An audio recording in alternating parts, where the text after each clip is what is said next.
they can prove that you murdered that woman and that you're a cold-blooded murderer. How heinous is it? Some woman, everybody's happy, they're having showers, and then somebody comes along and cuts her damn baby out of her gut. That's what we got right now, and that's what you need to understand. That's the point where we're at. We're past all this nonsense about, I wasn't there, I didn't kill nobody. We're past all of that. We know it. We know you did it. There's no doubt whatsoever. This Tayler Parker letter is disturbing because the second you read it, you have to ask yourself, is this remorse? Is this religion? Or is this Tayler Parker still trying to control the story? Before the prison photos, before the nuns standing beside her, and before people started debating whether she was finding faith, this all goes back to one horrifying moment. Tayler Parker wrote a letter to Wade's dad in prison. I am sorry it's taken some time to write this letter because I've had a lot on my mind and heart. First off, I'm going to ask you to forgive me. Not that I deserve it, but that I've asked God for forgiveness, and I believe He has showed me it. I believe His forgiveness should come first, and that is something you taught me. Over a year, I created a bond with you I will forever cherish. I think the world of you. I know the true heart you have and the heart you struggled with for years. You are a wise man who has so much to teach, and I can say you taught me a lot. Thank you from the bottom of my heart. I know you and Wade struggle to see eye to eye, but be patient with one another. You and myself know he gets, and by he I mean Wade, his stubbornness from Connie, but it's the fun and lovable kind. He is a lot like you in so many ways, Mr. Jimmy. I want you to know Wade struggles to make you proud of him. I think for so long he has felt like a disappointment that he truly feels you will never be proud of him. Wade is an amazing, strong, intelligent, loving man. He just struggles to show it. You need to know you did an exceptional job raising those boys, including Mrs. Connie. I think I can understand how you felt when God took the things that meant so much to you away. I don't understand how this happened or why, but I miss my kids and family. But I'm okay. I've prayed. I think we may ask questions that we will never receive answers to. I hope you can truly find it in your heart to forgive me. I loved you like a dad, Mr. Jimmy. Please know that. I truly loved Wade as well. I hope you had a good Thanksgiving. Tayler. Rest in peace to Regan Simmons-Hancock. She was tough, and the detail of her crawling, fighting, and trying to survive until the very end shows exactly how much she loved that baby. Even in her final moments, Regan was still fighting for her daughter, and when that fact was finally put in front of Tayler Parker, when investigators started confronting her with what they knew, that there was a dead woman in Texas and a baby taken from her, Tayler's whole story started cracking. It's like maybe you've been going through some depression or something. Or maybe you took some medication or something that like I said, that made a good person make bad choices. I don't know. That's the one. Okay. Because the bottom line is, these cases are actually pretty simple. Murder cases are pretty simple. You got who, what, when, where, and why. Okay? And it's like a big old puzzle. You ever put puzzles together when you were a kid? You got these little pieces of evidence, all these little pieces, and you put them all together and they make a picture of what happened. The only thing that the evidence doesn't show is why something happened. That's the only thing we don't know, is why this happened. Okay? We know what happened, we know who happened, we know all of those, but we just don't know why. And that's the point I'm trying to explain to you is, people in general automatically assume the worst. They always do. In this case, the worst is that Tayler's a cold-blooded murderer who stole a woman's baby from her. Okay? That's what the evidence looks like right now. And that's why I didn't have to come to you. I really didn't. I mean, if I was like some people, just said, hey, she's a cold-blooded killer, just arrest her. Throw away the key, right? But no. After talking to you for a few minutes, and my thinking, because like I said, I've done this for a long time. I thought, this girl's I think she might be going through some depression or something, or maybe took some medicine or something, because she seems like a good person. And that's what I'm trying to figure out. What was going on to cause this chain of events to happen that's happened? We know it's happened. We're past all of that. We're completely past any of that. That you weren't there, you didn't do nothing. We're past all that. Okay? Not even talk about that anymore. All right? The only thing I'm interested in is, why did this happen? What was going on that caused this to happen? Because here's the thing. Good people make bad choices all the time. Everybody's made bad choices sometime in their life. Doesn't mean they're a bad person. You follow me? Does that make sense? I mean, I've made bad choices before. Everybody has, you know. But I think I'm a good person, you know. But there's usually a reason. I didn't know enough. Maybe I didn't have all the information. Maybe, who knows, you know. But the bottom line is I'm not an evil person. But I made a bad choice before. I made several, you know, especially when I was younger, you know. And that's what I'm trying to give you the time and chance to figure out. To figure out is, why did this happen? I mean, we could go the easy route and just say, hey, Mr. DA, yeah, she just keeps talking in circles. And yeah, there is no why. If there's no why, then that means it's just go look at murder. You know, I mean, that's the easy route. And then right now, that's all I've got. Because you haven't told me a reason why this happened. What was going on? Was it some type of depression? Was it some kind of, maybe you took some medication or something and got some medications mixed up, or, I don't know, But I like to think that you're not an evil person, that you're not a cold-blooded killer. I really do. I really want to believe that, because that's my gut feeling, okay? That you're really a good person, okay? But, unfortunately, you made a bad decision, okay? And, which caused me to have to enter your life, right? And so now my job is to try to figure out, man, what was going on? I mean, what's happening there, Because I don't want to be I'm not the type that just, I'm out to find the truth, right? I want to find as many facts as I can, because that's what being an investigator is. It's finding facts, putting facts together. And I want to find the facts as best I can, Well, unfortunately, why something happened doesn't show up in a DNA test, right? It doesn't show up in your crime scene pictures, right? Because it's up here. And that's why I'm taking the time. I don't have to. I mean, honestly, I could just call it up and say, yep, we got her. She's here. Baby's here. And they do DNA, do some swabs on you, on your stuff. It matches up to the girl down there. The baby's DNA matches up to her. And there you go. Done. Case done. She's a cold-blooded murderer. She's an evil person who actually just completely eviscerated and cut out a baby out of a woman and just left her dead. I mean, that's what we got. That's where we're at right now. I'm just telling you, that's where we're at right now. Okay? And like I said, I really want to believe that you're not a bad person, that you just made a bad choice. That happens sometimes. It's okay.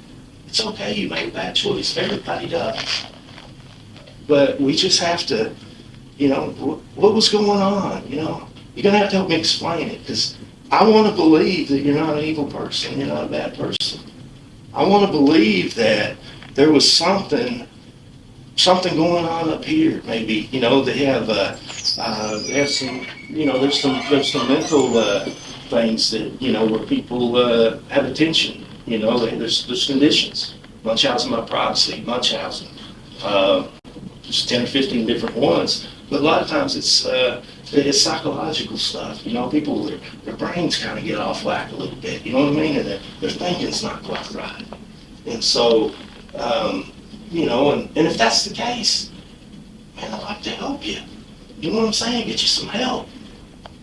Because we got a dead woman. Her baby was missing. There's They're gonna do DNA, I'm telling you, they're doing search warrants right now on your vehicle. All of this is done, okay? Where we're at is why did this happen? What was going on in Tayler's mind caused this to happen? And that's why I'm here. You see what I'm saying? Because, okay. And that's that's all I want to know, you know? Because, like I told you, as far as putting a murder case together, that part's fine, okay? It's easy, easy. This day and age with the technology they got, DNA, fingerprints, all that, you know, that lab shit they got, you say CSI, right? I mean, the crime, you know, the crime shows on TV, you know, I mean, everybody knows that. And it's not hard, right? You got a dead woman here, you got a dead baby up here. And you with laser, you know, I mean, that part's easy, okay? But I'm telling you, the natural thing for people is just some of the worst. Them guys down in Texas right now, I can hardly tell you, I've been talking to them. They're assuming the worst. And I was assuming the worst when I first heard it, until I met you. That's what I was doing when I was talking to you. I was trying to feel you out, see what kind of person you were, and see if, you know, if it was worth my time to sit here and talk to you. You know, because I can tell you, if I'd have came in, like I said, I've been doing this for a long time. I've met some of the most evil people that you could ever meet. You ain't one of them. Had you been one of them, I would have got your name and I'd have walked out and me and you wouldn't be having this conversation. Okay? But I've got to have something to tell those guys in Texas about why this thing happened. Because right now they're assuming the worst. Okay? They're really convinced, you know, based on what they're seeing, based on the evidence so far, they're assuming the worst, and they're painting you in a very, very terrible way. And if I had something where I could call them up and say, hey guys, here's what really happened. Here's why it happened. Okay? She's really not that bad of a person. She's not an evil person like that. Here's what happened. Okay? All right, well that makes sense. Right? I mean, you know how it is. You hear a little bit of information, you kind of make assumptions, but when you hear the whole story, oh, okay, now suddenly it makes sense, right? You know? So if it's a deal where you're going through, like I said, some type of depression, you know, maybe you have some kind of, you know, psychological thing going on where, you know, you're maybe a little bit confused or something. You know, I don't know. You know, I'm just saying. But there had to be something, because it's one of two things. It's real easy. It's one of two things. Either you're a cold-blooded killer with no remorse, you're not sorry, you don't care, or it's a good person, a bad choice. Wrong place at the wrong time, you know. Why did that happen? You know, and I know a lot of women, you know, they go through, you know, hysterectomy and stuff, and they take, my wife had hysterectomy, you know, they took out you know, their female stuff, and, you know, the hormones get out of whack. You know what I'm saying? The wife's hormones get out of whack, and the body can't make them anymore. So if it's something like that, man, I mean, that explains things. You know, it makes people not, you know, say and do things that aren't, you know, aren't characteristic of them. So what happened? What happened, Taylor? Why did this happen? Did you mean to hurt the woman? You didn't mean to hurt her? Are you sad she's dead?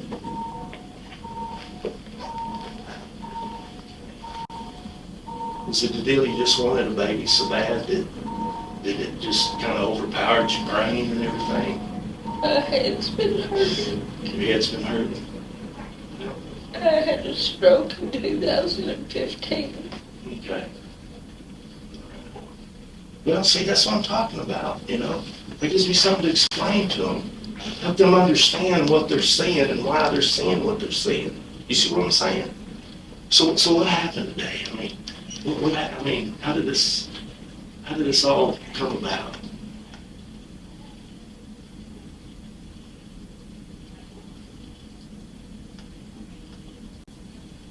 I mean, when did you first see the woman? This one today?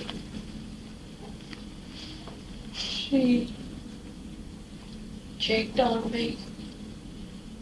Is she a friend of yours? So she come over, did she come to your house? She told me to come over. Oh, so you went to her house? Okay. What happened then?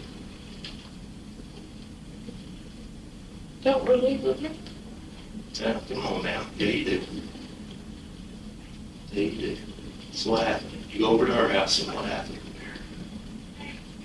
I remember pulling up.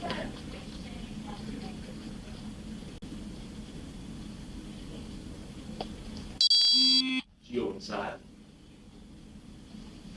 Yeah. Okay. Did you talk very long, or did she say something to you that made you mad or something, or what happened? She tried to have a meeting. Told me that I was a liar. Okay. So she grabbed hold of you, and did you try to fight back? Yeah, we both fought back. You both fought back? Yeah. Okay. And then what happened? We both hit each other.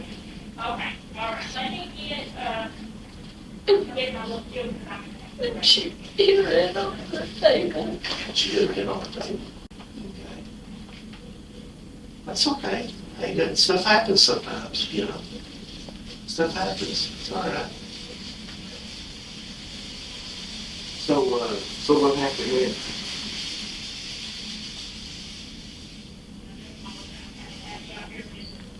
Oh, It happens sometimes.